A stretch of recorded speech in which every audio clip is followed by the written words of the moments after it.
Joining us now is Democratic Senator Ruben Gallego of Arizona to talk all about all of it.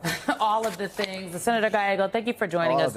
We were just chatting here in the commercial break about what all of the headlines we've seen today and the anecdotal stories that we have heard amongst folks we know about Latino voters.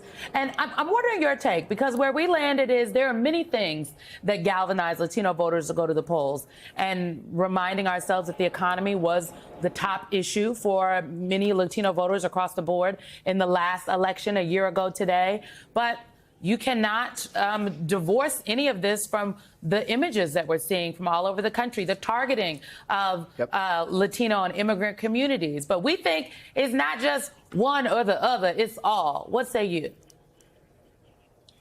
Really, from my experience both campaigning in Virginia and New Jersey and really doing Latino media throughout the year leading up to both races, and just, really having conversations with a lot of my working class Latino family and friends, what I saw and heard was the prices were some of the biggest drivers, but the insults that was happening, the racial profiling that they were feeling, the fear that U.S. citizens were feeling for their family members was going to be a big driver too. And what do I mean by that?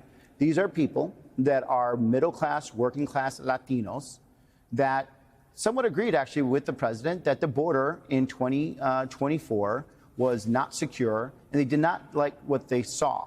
And what they heard was that the president was going to bring more security and was going to deport criminals. What they did not want is what they see right now.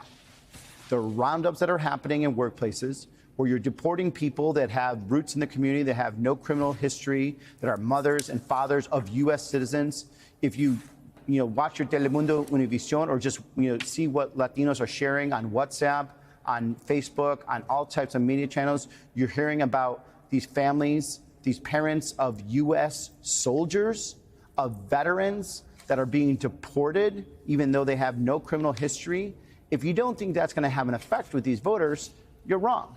And this is the first opportunity they had a real chance to actually choose to send a message to this president, and they chose it. And they chose it overwhelmingly. So it does matter.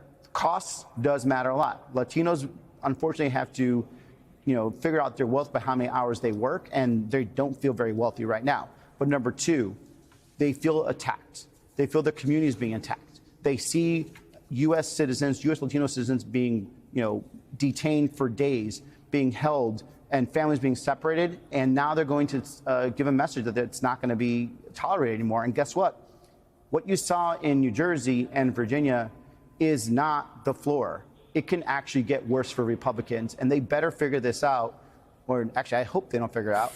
But if they don't figure out, you're going to see these numbers keep moving further and further into the Democratic column. Senator, I spent the day in Passaic. I know that you have campaigned there, so you know what the vibes were like. All of your analysis comports with what I heard from Latino voters. Everybody talked about affordability. Everybody talked about how the American dream feels slightly out of reach for them. And then they talk about immigration. They talk about exactly, as you said, the fact that the promise was going after violent criminals. All of a sudden, they're seeing moms and dads yanked off the streets.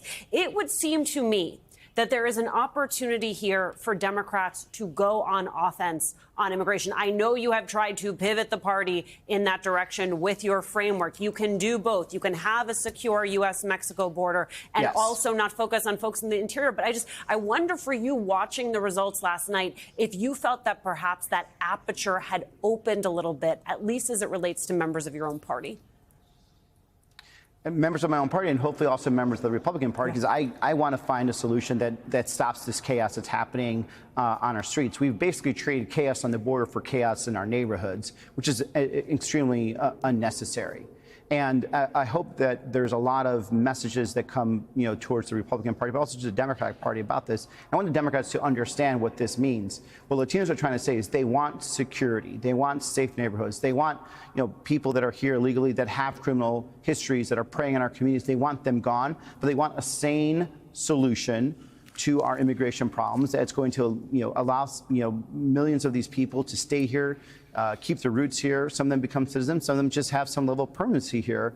But you need to understand that the American voter, the Latino moderate voter, which is vast majority of them want to see a solution. But whatever Trump is doing right now is not at all what they're looking at right now. What they're looking at, what Trump is doing, is a total insult to them. They feel threatened. The communities feel that they are being attacked. I hear it all the time. I hear it from family members of mine who are sending their kids to school with passports. These are U.S.-born kids, my godson, my godparents, my goddaughters. Like, they feel like they can't walk around safely in a U.S. American city, even though they were born and they're third-generation Americans. And if you don't think that their parents and that these kids are not going to defend themselves when they have the opportunity to do it at the ballot box, you are sorely mistaken. And you just saw the first example of that in New Jersey and Virginia.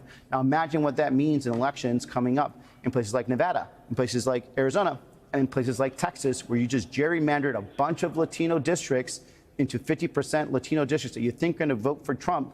And clearly, there's a movement happening that's going to come back and punish Republicans for that.